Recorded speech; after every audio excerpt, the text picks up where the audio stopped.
Great. Well, hi, and welcome back to this next episode of the Meet the Experts series. I'm so excited to have our next guest today to talk about some research that I've personally found absolutely fascinating over the last few years. And I suspect you'll find super interesting too, because it speaks to a lot of what we pick up on right now as we look at what's happening online, the way we're all interacting with each other online, the way we build communities, particularly on social media. So looking forward to a really just robust and honest conversation with my next guest. So a bit of introduction for Jay, and then we'll kick things off. So Jay Van Bavel is a professor of psychology and neuroscience at New York University, an affiliate of the Stern School of Business in Management and Organizations, and director of the Social Identity and Morality Lab.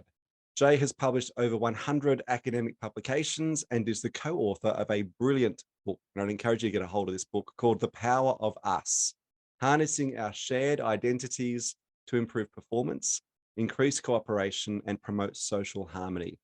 Personally, I loved some of Jay's insights in terms of the notions of tribalism and how our brain locks onto others in terms of the way it understands the world and what's happening around us. And it was quite formative for some of my understanding of how those group dynamics make us often more stubborn. And so when I was writing Mindstuck, some of that research was incredibly valuable. And I was super grateful too that Jay was kind enough to jot down a few words by way of endorsement. So thank you for making the time, Jay, and welcome to the conversation. Thanks for having me. It's a pleasure to talk about these things. These are the things on everybody's mind right now. They really are. I mean, everyone talks about this notion of we feel like we're more polarized and more tribalized than ever. And it's one thing to describe what we're seeing. It's another to understand why and look at some of the dynamics, not just in terms of, I think it's too easy to go to, hey, it's all about the algorithm. And that plays into it. And sort of Chris Bale's work is really valuable, looking at how algorithms sort us into groups. But it's what you've done looking at what happens in our brains that I find fascinating. This idea of, particularly your work around how the amygdala seeks out cues of likeness and tribal identity, and how that shapes that sense of belonging that we have.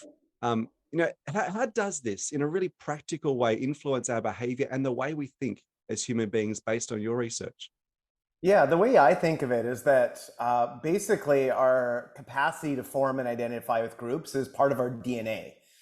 As humans, we evolved in small groups, and we're not particularly big or strong, or we don't have sharp teeth. We're not poisonous. We can't fly away from predators or use camouflage to blend in. So we would have been picked off pretty quickly, in the African savannah. Our ancestors would have anyways, were it not for our capacity to cooperate. So this is something that humans have that outstrips any other primate. We're in fact the only primate who will cooperate and share resources with members of our group who we've never met, who are anonymous to us. And so that is actually something that unlocks our capacity to build huge cities, spread around the world, get to the moon, build technology like what we're using right now to talk on opposite sides of the world and communicate. Yeah. And so I tend to think of that as our superpower. Of course, as with most things, it's a double-sided sword. And so while it gives us these advantages that allow us to be very successful as a species, it comes with a sense of us versus them. Throughout human history, we've been having violent, deadly conflict with other groups and tribes. And so that part of us can get triggered by leaders and political systems, and inequality and all those things that are out there in the world that we live in, and it can trigger us into that mindset. And so I guess my interest in this is first of all, we should understand it so that we don't get influenced or manipulated as easily, but we should also understand it enough that we can harness it in healthier, more effective ways. And so I guess then it is that double-edged sword, not just in terms of it being a great superpower, but also a thing that can trip us up mentally. But also that idea of there's two facets to it. Like, we're seeking out those who we are like, it seems like, but there's that, whereas looking for cues of belonging. Is this my tribe or is it not? And that then informs whether, I want to work with you, or whether I'll agree with you or listen to what you've got to say if you're in my tribe or not. But then there's also that sense of trying to be really clear on who's not like us, that idea of having a common enemy. Do you see that at the moment one tends to win out when people are forming identity, that sense of you're like me, therefore I like and trust you, or you're not like me, therefore I'm defined as different to you and I won't listen to you or work with you, which tends to be stronger? Yeah, so the default in us as humans, and what I found over and over in my lab, is that the first step of it is looking to be who's with me, my in-group. So if I were to take you to like a gym, we were going to meet a bunch of strangers and play a game of like pick up basketball, and we flipped a coin and created two teams. The first thing you'd be doing in the gym is looking around and see, oh, who's on my team? Who should I pass the ball to? Who should I cooperate with? Before you harnessed any animosity towards the other team. So we don't need that hatred for the outgroup to function effectively as groups and cooperate. But I will say, and this, I know I'll talk about American politics now, where I'm living in America. I'm Canadian, Yep. but I'm here, so I'm like an anthropologist watching this whole thing with Yep. horror. And in the U.S. for the last 40 years, they've looked at people's political attitudes, and what they found is that the amount of in-group love has stayed very similar for 40 plus years, but the amount of out-group hate has gone up and up and up and up. Wow. And now people hate the other party more than they love their own party. And so that starts to determine who they vote for. They'll vote for a party leader that they think is terrible or corrupt or incompetent simply to stop the other side from getting power, because the other side now is not just people you disagree with, but they're really seen as evil and sinister and gonna, destroy the country. And so once you have that, you have a really kind of toxic dynamic of hostility, conflict, willingness to do underhanded things like cheat in the election. And so these are the types of things that create a great deal of stress in a democracy, on a society. People start to sort themselves, move to different neighborhoods. One of the best predictors of who you date or who you marry is what their politics are.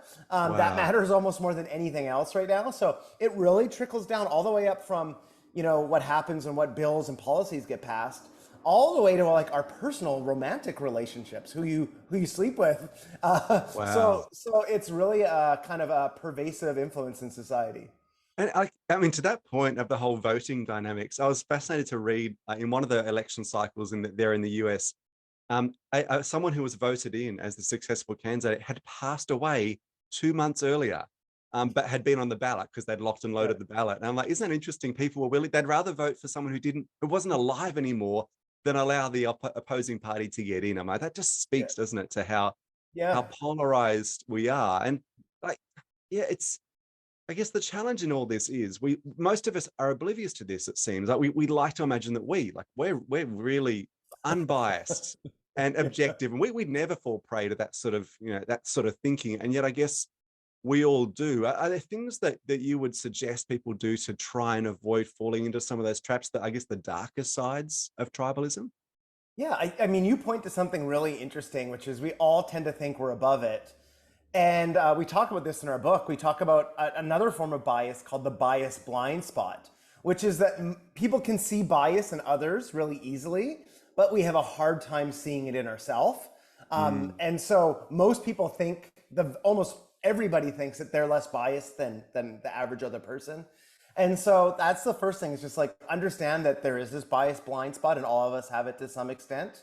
The second thing we can do, other than just being self-aware and kind of checking your own biases before you make judgments, is to understand that as bad as it sometimes gets, what we're often thinking about the other party is usually wrong. It's often based on stereotypes, or the way the media works, and social media too, is they will often find the most extreme person on the other side and hold them up as, look at how crazy they are. But what we find over and over again is that the average person in the other group does not hate us nearly as much as we think. So even though things have become more hostile, or there is more outgroup hatred, it's not nearly as bad as we think. And once we learn that the other side actually does not hate us as much as we think, research finds that actually is an intervention that makes you more open-minded and willing to engage with them. You realize actually they don't dislike you as much as you think.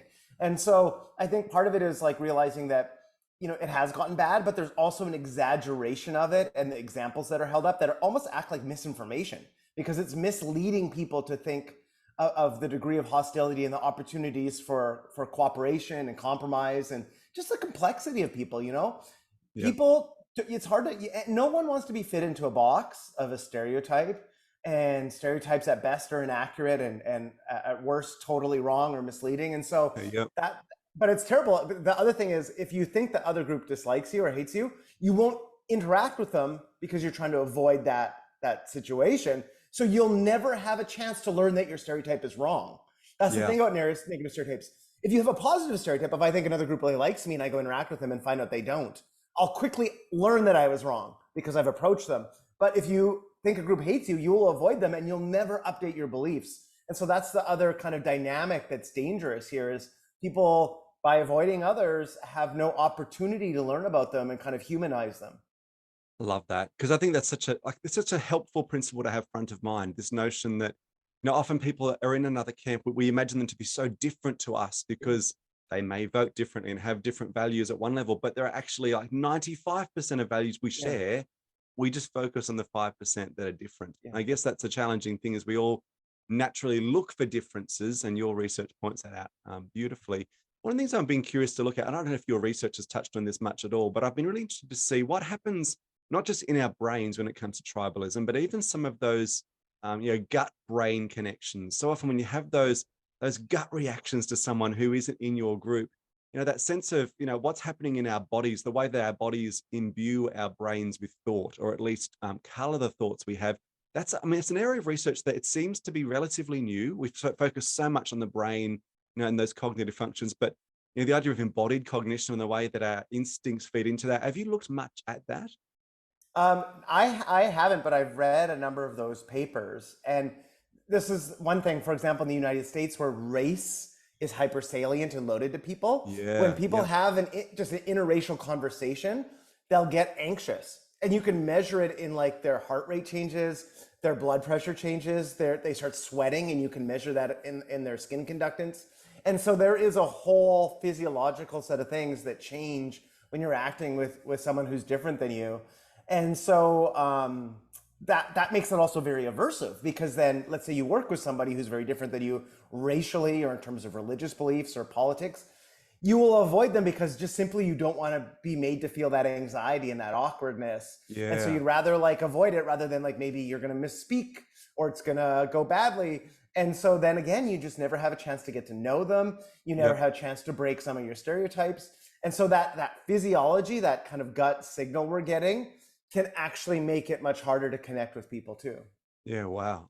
Look, the last question I'd love to ask you is, for those who are dialing in, and obviously the focus of Mindstuck is all about how do you persuade people who are stuck in certain views and perspectives that are essentially holding them back in that sort of stubborn mode. How do you persuade people, individuals or groups, by using some of the dynamics that you've looked at in your research around that whole concept of how we form our identity in groups? Yeah, I mean, other than kind of like challenging their stereotypes, Yep. another thing that you can do, that this is probably the most classic thing that's been found in hundreds and hundreds, I wouldn't say hundreds, but dozens of studies, including I've found it in probably dozens of my own studies in my own lab, is if you can create a common in-group identity or something that people are working towards, that kind of, everybody has lots of identities, but they can be nested within more inclusive identities. And so, you can see yourself according to your politics, but you can also realize we have a shared national identity. And in times of war, it's easy to see that, or even during the Olympics or the World Cup, it's easy to like get excited and feel that sense of shared national identity. You're all part of the same team cheering for something in common. Yeah. Or even, imagine if there was an alien invasion, right? I assume that no matter what country you're from, we'd be able to bridge the differences and come together to save humanity. Like this is when I watch science fiction movies, that's what it feels like often. Like I can feel it in my own living room. And so I think that's what we want to do, is find ways, whether it's at the community level or the national level or city level or globally, we have to think of ways that we're all in it together and we have common goals and we all benefit from that. And that can shift people. They still have that kind of tribal identity, but it just gets lifted up to a more inclusive identity in ways that can be made more healthy. So that would be the way to get you unstuck. And then the second piece of it, this is what my co-author Dominic Packer and I always talk about, is once you have people who are identified with groups, they aren't inevitably going to become hateful or tribal. If you're part of a group, you want to belong. You kind of already made that point. And so you look to see what other people are doing to figure out how to be a good group member. Okay, so that's your goal if you care about a group and you're identified. How do I become a good group member? And if you're on like a sports team, you're looking to figure out what role you can play to help the team win. If you're at a company, you want to figure out how to be successful to make sure that the leaders see you as valuable. If you're at the national level, you might run for public office or something like that. All of us are trying to figure out how to be a good group member. And so you want to make clear that what the social norms are, and you want to have healthy social norms. And so healthy social norms means, being willing to engage with people who are different than you, trying to find common ground. But it also means things like dissent. So, Yeah. speaking up if you see something, challenging people if there's bad ideas that are going to make the group fail or be unsuccessful, but learning to do it in a respectful and supportive way. And so those are principles you can use, again, whether you're talking about helping your country or whether you're helping your team at work. You need to have inclusive, respectful dialogue, but it also has to be a place for dissent. That being a good group member should not imply mindless conformity like a cult member. And so that's the piece, is that get people to share an identity that's inclusive, and then start to figure out ways to communicate healthy norms in that group.